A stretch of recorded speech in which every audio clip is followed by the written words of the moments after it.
सरस्वती निषाद के स्वर में टीसी म्यूजिक पर सुनिए मन बोधना।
राजा के माहू लगा के मेहंदी राजा के माहूर मैं तोर बर आए रे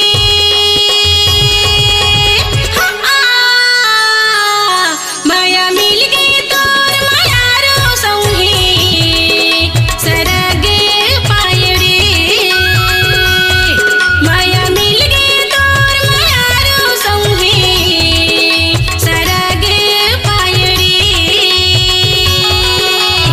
आंज के गज रहा बांध के गज रहा आंज के गज रहा बांध के गज रहा मैं तोर बर आए रे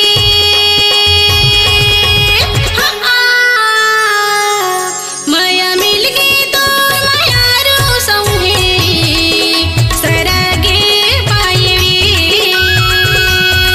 माया मिल गई तोर माया रो सौहे सरगे पाए रे सरगे पाए रे सरगे पाए रे सरगे पाए रे सरगे पाए रे।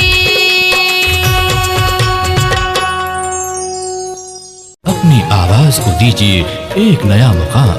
डिजिटल रिकॉर्डिंग की दुनिया का जाना पहचाना नाम स्वरांजलि, जहां गूंजती हैं ध्वनियां अपनी माटी की सौंधी सुगंध के साथ। छत्तीसगढ़ी संगीत के विविध रंग जो पहुंचाते हैं पूरे प्रदेश में डिजिटल रिकॉर्डिंग के संग।